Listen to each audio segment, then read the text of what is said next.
Hello there, HIT+64 community. It's me, Libby Delos, back here once again to talk to you about HIT+64.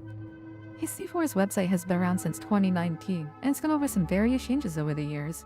I'm back, and I'm here to say that HIT+64 will be getting one of its biggest ever revamps it's ever had. I rebuilt the entire website from scratch using Lucy's Cold Fusion engine.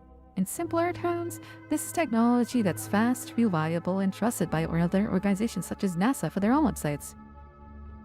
HIT+64 can now process over 2K records in about 0.2 seconds, whereas before, trying to process all the data all at once would cause the website to hang up for about 5 seconds. Now let's get into what's important and what it means for HIT+64. With this update, you'll be able to submit your scores as you used to, but now you'll have more tools and personalization options to make your submission process a lot more fun.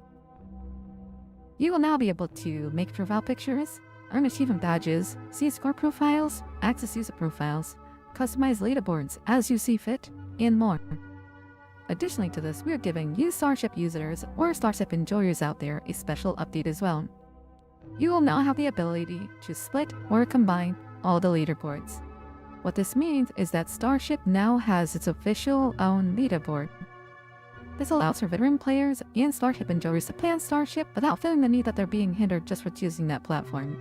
However, don't worry, if you don't like having separate leaderboards and you want console, emulator, and Starship to all be on the same leaderboard, you can absolutely choose to keep that feature turned on and keep all leaderboards merged into one if you choose to. That includes the Infinite leaderboard as well.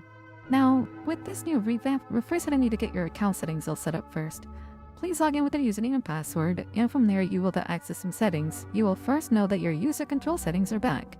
From here, you need to change your account settings, submit scores, submit speedruns, swap your Twitch VODs, YouTube VODs, or check your inbox. We are first going to get into your account settings first. In your account settings, you'll notice at the top your profile card that shows your information. All this information will be publicly available to other users who want to see your social media pages or your Twitch streams, minus your email address. And don't worry, if you don't want this information shown, you don't have to fill it out. It's not required. From this, you can now have access to changing your email or your password as you see fit. From here, you can now toggle the settings as you wish. If you want to combine all the leaderboards all into one or separate them, that's up to you. Additionally to this, you can now turn on whether or not you want to see unapproved scores. This is for people who might want to see their scores right away rather than waiting for a moderator to approve their scores first. Now, for the attention required warning, if you already had Twitch VODs that you've already deleted and you can't back them up anymore, don't worry about it. You can just turn this feature from no to yes to hide this warning indefinitely. Now, for those of you who have already had a score approved on HIT+64 already, you will now be able to add profile pictures to your account. And please be advised though, any sort of pictures that go against our community guidelines will result in either an account suspension or you'll have your access revoked from ever making profile pictures ever again. Now at the bottom is where you can add your own personal information of which you choose to wish to share it with other users in the community. Currently at the moment, HIT+64 is only connected to Twitch's API, so if you would love to have your Twitch advertise into the Discord when you go live, please add your Twitch link here for automatic announcements in the Discord. Now let's get into the leaderboards. At the top, you can change your settings like you could in your account settings, but additionally to this, you can now see everyone's score profiles.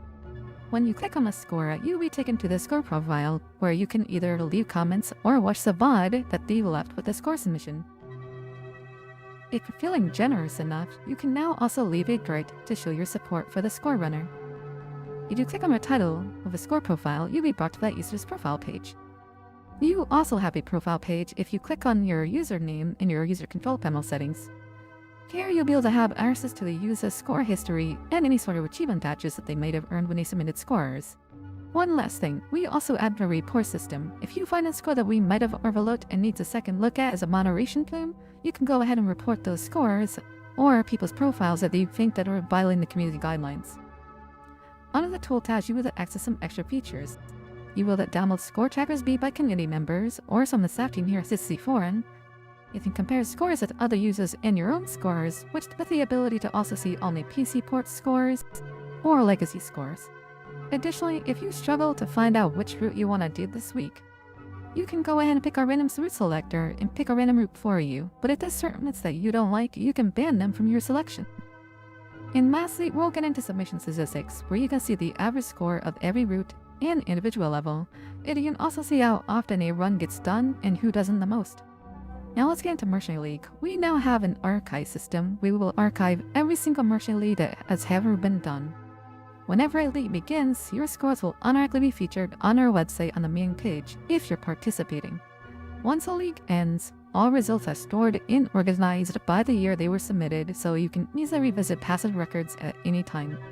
Now, lastly, for those of you who added your Twitch URL to your account settings, every time you go live, you'll have an advertisement posted on the HIT+64 website as well as the Discord for anyone to come visit your page. This should help bring some new traffic to your stream as long as you're playing any Star Fox game. And that's all the updates when it comes to HIT+64. I hope you really enjoyed this revamp with all the new features, and if you need any help, feel free to reach out into the Discord. My name is Sippy Doodles, and I hope you enjoy all these new features and more to come when it comes to the new HIT+64 revamp. Have fun score running!